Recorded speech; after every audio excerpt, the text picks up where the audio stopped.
ఆంధ్రప్రదేశ్లో నారా లోకేష్ విద్యాశాఖ మంత్రిగా వచ్చిన తర్వాత ఈ రాష్ట్రంలో విద్య ఏ విధంగా సర్వనాశనం అయిపోతుందో మనం కళ్ళారా చూస్తున్నాం. ఒకవైపు మీరు చూస్తే ఫీజు రియంబర్స్మెంట్ 7,000 కోట్లకు పైగా బకాయిలు ఉంటే ఇవ్వడు. ఇంకో పక్క స్కూల్కి పిల్లలకి యూనిఫామ్ ఇవ్వడు, బ్యాగులు ఇవ్వడు, బుక్కులు ఇవ్వడు, నాణ్యమైన అన్నం పెట్టలేడు, ఇంగ్లీష్ మీడియం ఉంటే తీసేస్తాడు, సిబిఎస్ సిలబస్ తీసేస్తాడు, ఐబీఎస్ తీసేస్తాడు. అమ్మఒడి ఇమ్మంటే ఫస్ట్ సంవత్సరం ఇవ్వకుండా ఎగనామం పెట్టాడు. రెండో సంవత్సరం మొన్న మూడో సంవత్సరం అరాకొర అది కూడా సగం మందికి వేసి సగం మందికి పంగనామాలు పెట్టాడు.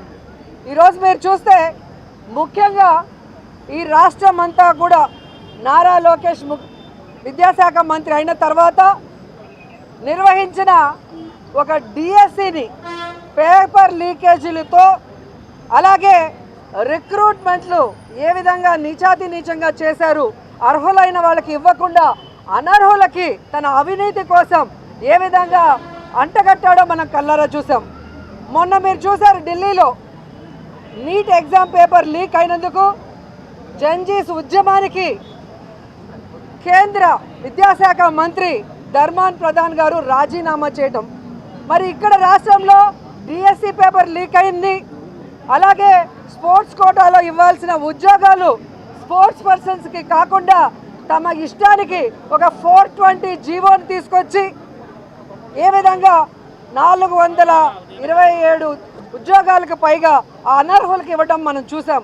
మరి అలాంటి విద్యాశాఖ మంత్రి నారా లోకేష్ రాజీనామా చేయాలని ఈరోజు రాష్ట్రం అంతా కూడా విద్యార్థులు, నిరుద్యోగులు డిఎస్సిలో ఎవరైతే అన్యాయం అయ్యారో అందరూ రోడ్ల మీదకి వచ్చి డిమాండ్ చేస్తున్నారని కూడా ఈ సందర్భంగా తెలియజేసుకుంటున్నా. ముఖ్యంగా ఈరోజు మేము ఇక్కడ ఈ డిఎస్సి పేపర్ లీకేజ్ మీద సిబిఐ విచారణ జరపాలని డిమాండ్ చేస్తున్నాం. అలాగే ఈ డిఎస్సి పేపర్ లీకేజ్కి కారణమైన విద్యాశాఖ మంత్రి నైతిక బాధ్యత వహించి రాజీనామా చేయాలని డిమాండ్ చేస్తూ ఉద్యమాన్ని చేపట్టడం జరిగింది. ఎందుకంటే ఈరోజు మన రాష్ట్రంలో ఈ కూటమి ప్రభుత్వం వచ్చిన తర్వాత దాదాపుగా 191 మంది నిరుద్యోగులు ఆత్మహత్య చేసుకున్నారు. చాలామంది ఉద్యోగాలు లేక పక్క రాష్ట్రాలకి వలసలు పోతున్నారు. మిమ్మల్ని నమ్మి మీరు అధికారంలోకి వస్తే నిరుద్యోగ భృతి 3,000 ఇస్తాం లేదా ప్రతి ఇంటికి ఉద్యోగం ఇస్తామని 1,50,00,000కి పైగా నిరుద్యోగుల్ని ఈరోజు మోసం చేశారు. ఈరోజు ఆ నిరుద్యోగులంతా కూడా ఉద్యోగం రాక, నిరుద్యోగ భృతి రాక పక్క రాష్ట్రాలకు వెళ్ళే వాళ్ళు పక్క రాష్ట్రాలకు వెళ్ళి కూలీలుగా మారుతున్నారు. వెళ్ళలేని వాళ్ళు ఆత్మహత్యలు చేసుకుంటున్న పరిస్థితి. ఈరోజు మెగా డిఎస్సిలో ఏ విధంగా పేపర్ లీకేజ్ జరిగింది, ఏ విధంగా ఎగ్జామ్ పెట్టకుండా స్పోర్ట్స్ కోటాలో రిక్రూట్మెంట్ చేసే ముందు ఒక 420 జీవోని ఇచ్చి రిక్రూట్ చేసుకుని ఆ తర్వాత ఆ జీవోని క్యాన్సిల్ చేశారో మీకే అర్థమైంది. మరి జగన్మోహన్ రెడ్డి అడిగిన ప్రశ్నలకి 2 నెలలు అవుతున్న ప్రెస్ మీట్ పెట్టి సమాధానం చెప్పే దమ్ము ధైర్యం లేని లోకేష్ ఈరోజు రాష్ట్ర వ్యాప్తంగా ఉద్యమం చేస్తున్నారని తెలుసుకొని నిన్న ఎక్కడో జగన్ దమ్ముంటే రా నువ్వో నేనో తేల్చుకుందాము అంటున్నాడు. జగనన్న దమ్ము ధైర్యం గురించి సోనియా గాంధీని అడుగు, మీ నాన్న చంద్రబాబు నాయుడిని అడిగితే తెలుస్తుంది నారా లోకేష్ అని కూడా ఈ సందర్భంగా తెలియజేస్తున్నా. నీకు జగనన్న అవసరం లేదు. ఈరోజు రాష్ట్ర వ్యాప్తంగా ఏ జిల్లాకు వెళ్ళినా మా నాయకులు కనిపిస్తారు.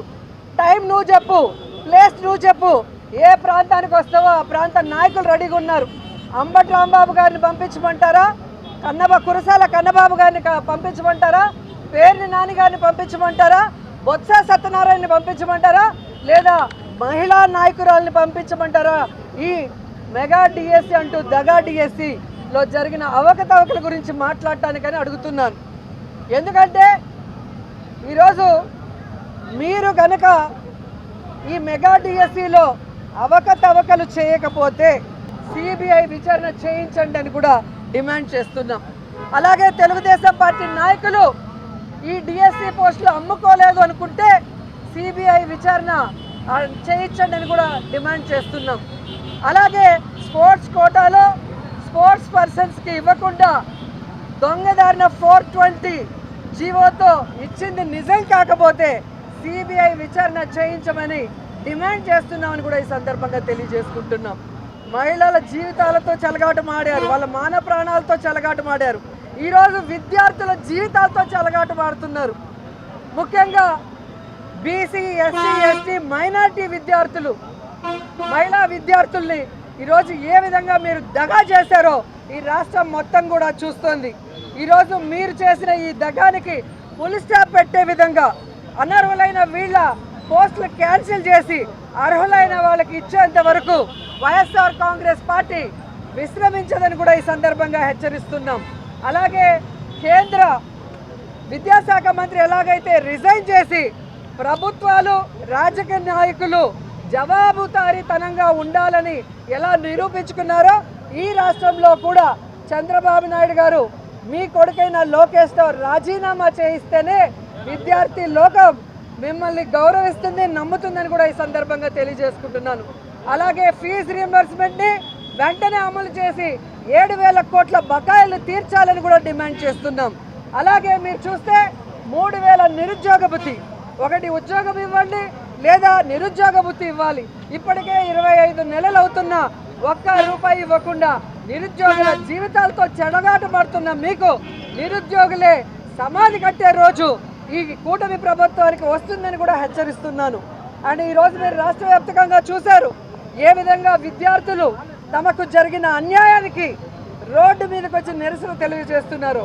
ఆ అన్యాయం జరిగిన వాళ్ళని పిలిపించుకోండి, వాళ్ళతో మాట్లాడండి, వాళ్ళకి న్యాయం చేసే దిశగా అడుగులు వేయండి అని కూడా హెచ్చరిస్తూ ఈరోజు రాష్ట్రం అంతా కూడా ఈ మెగా డిఎస్సిలో అన్యాయం అయిపోయిన మరి అభ్యర్థులకి అండగా నిలిచిన యువతకి, విద్యార్థులకి, వైఎస్ఆర్సీపీ కుటుంబ సభ్యులందరికీ కూడా పేరు పేరున కృతజ్ఞతలు తెలియజేసుకుంటూ మీకోసం వైఎస్ఆర్ కాంగ్రెస్ పార్టీ జగన్మోహన్ రెడ్డి గారు ఎప్పుడూ అండగా ఉంటాడు. ఆయన వెనక అడుగులు వేయడానికి సైనికులైన మేమందరం కూడా ఎప్పుడూ అండగా ఉంటూ మీకు న్యాయం జరిగేంత వరకు పోరాడతామని కూడా ఈ సందర్భంగా తెలియజేసుకుంటున్నాం.